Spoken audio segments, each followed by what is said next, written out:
I don't even know where to start. The raw, gaping wound of it all is still so fresh, so unbelievably painful. I'm typing this through a haze of tears, each word a struggle to put into some kind of order. How do you explain the depths of a betrayal that cuts you to the core? How do you capture the agonizing grief that sits alongside the burning, furious anger? I'm still picking up the pieces, trying to make sense of a life that has been completely shattered. It was my mother. My beautiful, vibrant, loving mother. She was the sun in my sky, the anchor in my life. She was everything. She got diagnosed with cancer a year before. It was fast, aggressive. She fought bravely, with every ounce of strength she had. We spent every waking moment together. I made sure she had everything she needed. I was there, by her side, during every appointment, every treatment. The radiation burned her skin, and the chemo made her sick, but she never lost her spirit. My husband, Daniel, well, he was supposed to be my rock. My support. He was there, in a very surface-level kind of way. He'd visit when he could, but he always had an excuse to leave early. He was busy with work. He had plans. He had his own life. I understood, I told myself. He had to maintain his own routines. But deep down, it stung. I needed him. I desperately needed him. The funeral. I can't even talk about it without choking up. The ceremony itself was a blur of tears, of forced smiles, of the crushing weight of goodbye. The day before, my heart cracked into a million pieces when she drew her last breath. It was the most devastating moment of my life. Seeing her gone, her eyes forever closed, it still haunts my dreams. During the funeral, my family were gathered. My cousins came from across the country. Friends, neighbors, old colleagues. It was the first time I had seen them in a long time. They were so much support. Daniel was there, but he was distant. He stood on the periphery, offering perfunctory condolences. He didn't offer to help with anything, didn't offer to lift a finger. I was so lost in my grief that I barely noticed. I think I was just grateful he showed up at all. The wake was at our place after the funeral. There was so much to do. People were arriving, bringing casseroles and flowers. I was overwhelmed, exhausted, and heartbroken. My siblings and my cousins pitched in, but I was the one organizing everything, taking care of all the details. I expected Daniel to step up, to offer some kind of support, to at least acknowledge the magnitude of what had just happened. But no. He disappeared. "I have to go, babe," he said, the second the last guest left. I was surrounded by a mountain of dirty dishes, overflowing garbage bags, and the lingering scent of grief. My eyes were swollen, my voice hoarse from crying. "Go? Where are you going?" I asked, my voice barely a whisper. "I have an anniversary dinner," he replied, his tone casual. "With my parents." I told them I would be there. My stomach twisted. His anniversary dinner, his parents. "Daniel," I said, my voice cracking. "My mother just died. I need you here." He shrugged. "I know, but I made a commitment. They'll be expecting me." "Your commitment to your parents is more important than me?" I asked incredulously. "Then this asterisk." I gestured around the chaotic remnants of the wake. He sighed, rolling his eyes. "Don't be dramatic, okay? I'll be back later." "Later?" I echoed, the word laced with disbelief. "Later? When? After all this?" "Yes," he said. "I'll swing by later." I stood there, frozen, staring at him as he walked out the door. The door closed with a definitive click shutting me off from the world, leaving me alone with my grief, my exhaustion, and the devastating realization of how little I meant to him. He didn't come later. He didn't come at all that night. I was there alone, picking up the pieces of my life. The support I needed was not there. The one person who was supposed to be my partner, my lover, my confidant, had abandoned me. He chose a dinner over helping me when I needed him most. I spent the whole night tossing and turning, the weight of the world pressing down on me. The grief washed over me in a tidal wave. The next morning, I had to drag myself to get to work. I had taken a scholarship to go to university, so I could advance myself. The days that followed were a blur of grief and exhaustion. I was trying to function, to keep up with work, to keep up with school, but I was falling apart. Everything was too much. The pain was overwhelming. Daniel. He was absent. He came home late every night. He'd offer hollow apologies, saying things like, "I'm sorry, babe. I know this is hard," and then he'd retreat to his phone or the television, completely detached from my reality. I could tell he was avoiding me. I lost my scholarship. I couldn't focus. My grades plummeted. My financial situation became dire.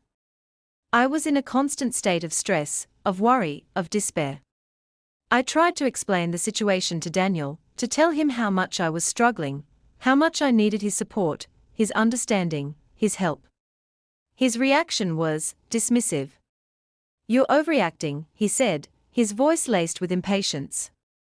"It's just a scholarship. You'll figure it out." Figure it out? Daniel, I'm barely keeping it together. I cried. I'm drowning here. I lost my mother.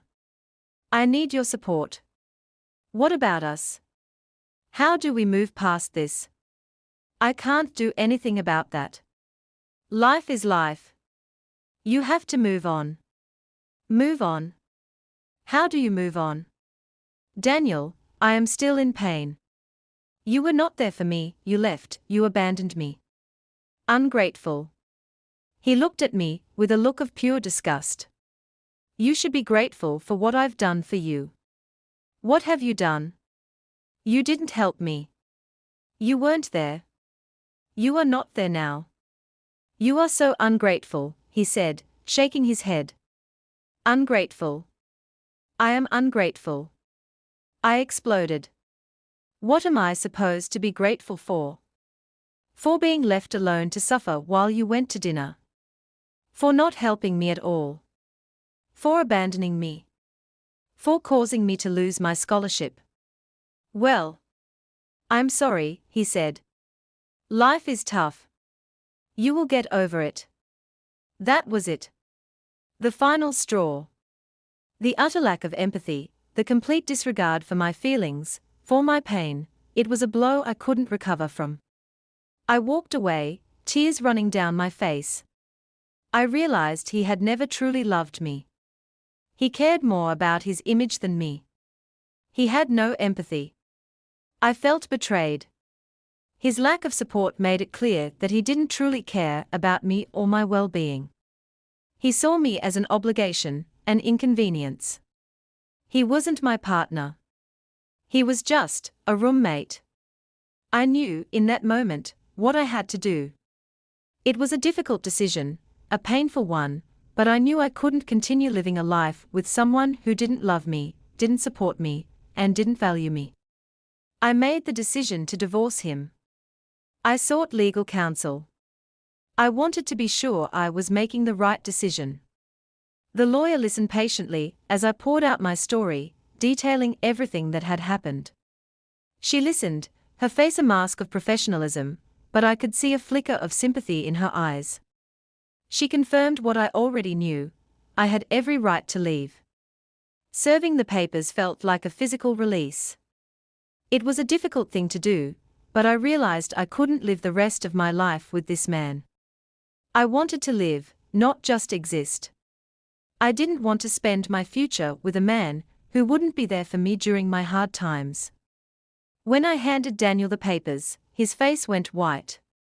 He stammered and sputtered, his carefully constructed facade of indifference crumbling. He tried to deny everything, to claim that he loved me, that he had always supported me, that I was overreacting. "You're overreacting," he said again. "It's just paperwork. It's all a big misunderstanding. We can work this out. Please. Don't do this." "No, Daniel," I said, my voice unwavering. "This is not an overreaction. This is a consequence.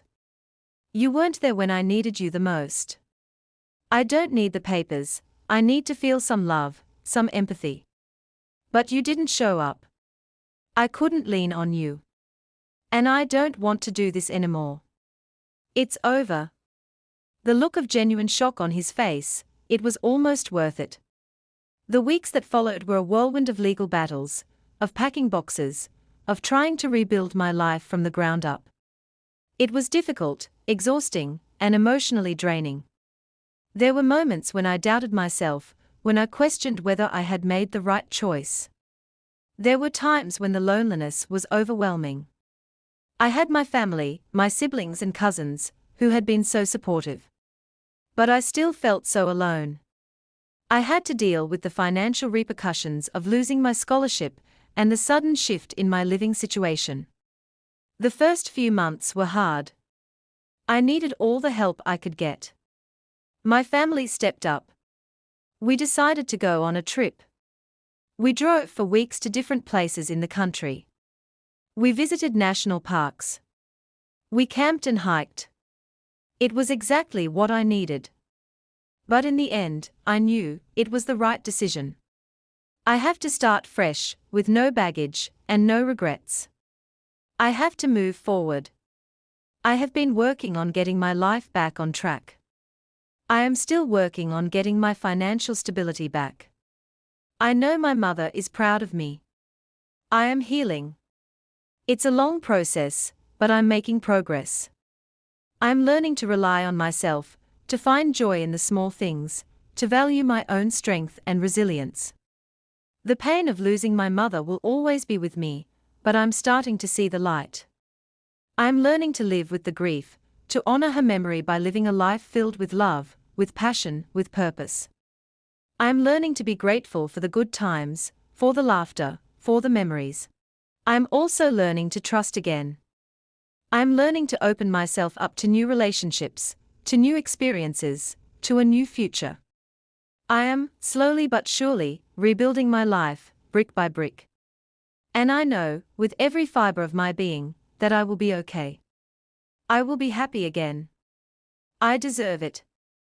And my mother would want that for me. The divorce is finalized. I am free.